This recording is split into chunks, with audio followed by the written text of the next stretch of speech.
feel like I haven't recorded a video in quite some time. So a few months ago, I posted a video about traveling to Korea where I talked about the whole process, arriving at the airport, and I still get a lot of questions. I posted that video back in March, I believe. That's when I arrived in Korea. And now it is June, today's the 9th. Yeah, today is June 9th, 2022, and a lot has been changed since that time. So I thought I would do kind of an updated video about traveling to Korea.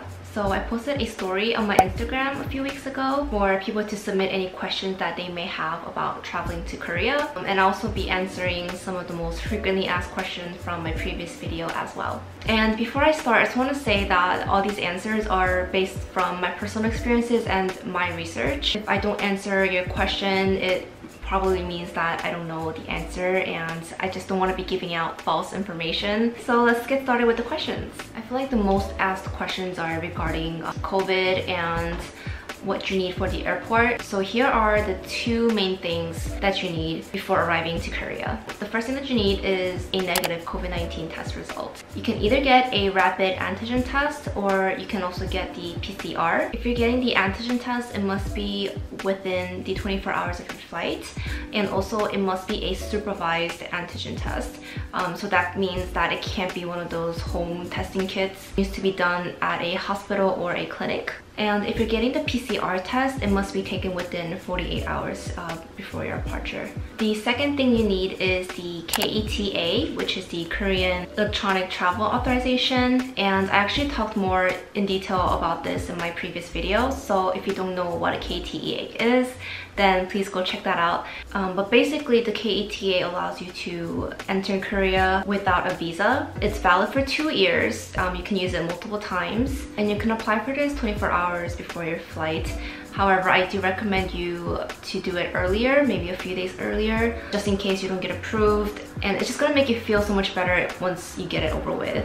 This is another question that I get a lot. Starting June 8, 2022, you no longer need to quarantine regardless of your vaccination status. So even if you're not vaccinated, yes, you can enter Korea and you no longer have to quarantine.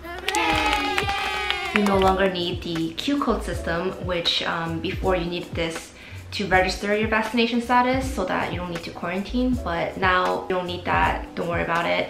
Yes, you need to get another PCR once you arrive in Korea. I think it must be done within 3 days of your arrival, and if you test positive, you do have to quarantine for 7 days. But I don't know how that works. I don't know if they're gonna monitor you, but that's something that I read on a news article, and I will link everything below. And then another question that I get is, where do I get tested in Korea? There's a lot of clinics that you can just kind of like search, like COVID testing clinics near me, or I personally got my test done at the airport, and I'm actually going to talk more about it in detail later, but doing it at the airport was so smooth and it was super fast. And you can also get tested at hospitals. I think it depends on the place that you get it, because I got my first test in front of my subway station, and that was free, but also when they give you the results, they just do it through text messages. They don't give you like a physical copy of the result. And it also depends what kind of test you're getting, because antigen is a lot cheaper compared to the PCR. If you need like travel documents, I believe you do need to pay for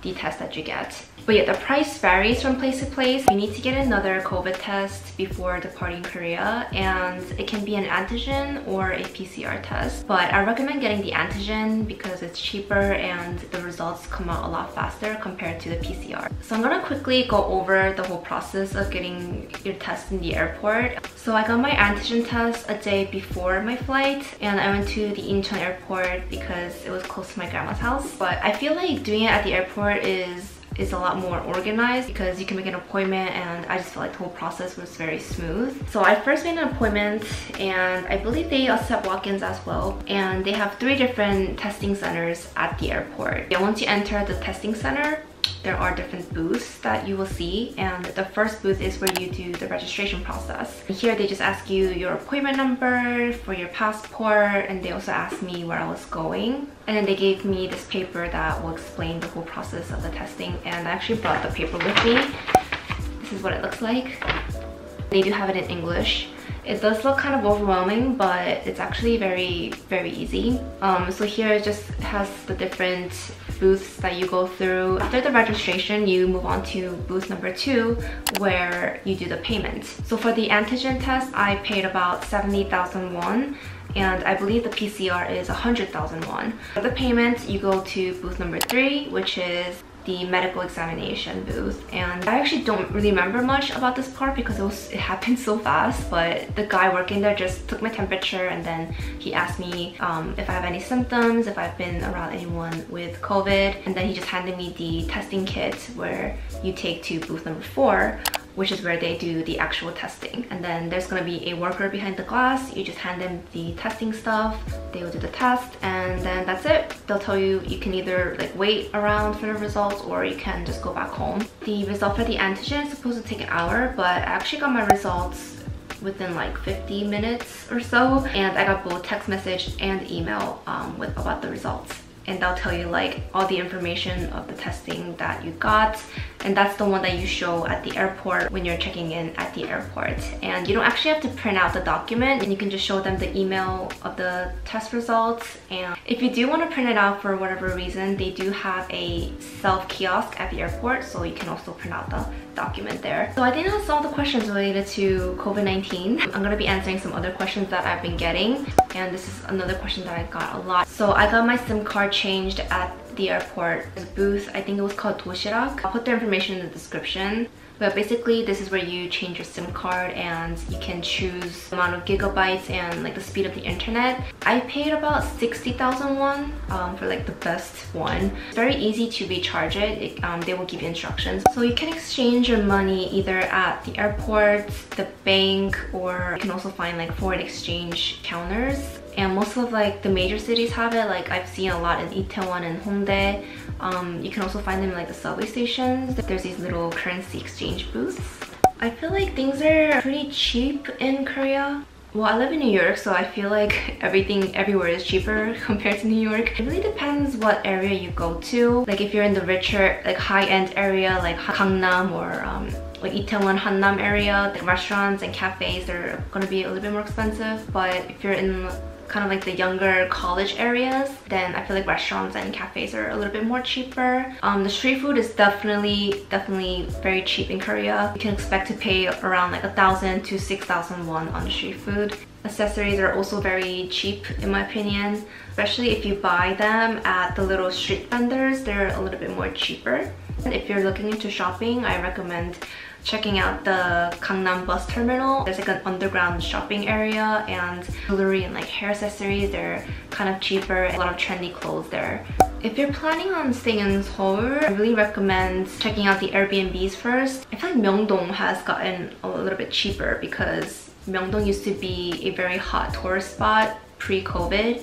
But ever since COVID happened, I heard that it's become kind of like a ghost town. So I feel like the Airbnbs there are kind of cheaper. And I actually had a few friends that were staying in Hongdae and they said that it was actually pretty cheap. I think they said they pay like $58 a night for their Airbnb. But yeah, you can find a lot of Airbnbs for under $100. If you're really on a budget and you really want to save money, I recommend checking out hostels as well. It might also be a good way to meet some new people. Which brings me to my next question. I get this question a lot too. How do I meet people in Korea? Well, during my stay, I actually met quite a few new people. Some of them I met through Instagram, YouTube, and some of them I met them randomly in bars. If you're traveling alone and you want to meet new people, I feel like Instagram is a really good way to meet new friends. I reached out to some people that I felt like I could really vibe well with, and we actually ended up hanging out multiple times. If you are more interested in meeting other foreigners that are also traveling to Korea, I recommend going to like Hongdae or Itaewon area where there are a lot of foreigners. You really need to step out of your comfort zone and reach out to people, and for me it was definitely worth it because I met a lot of cool people. I feel like most Koreans speak basic English, so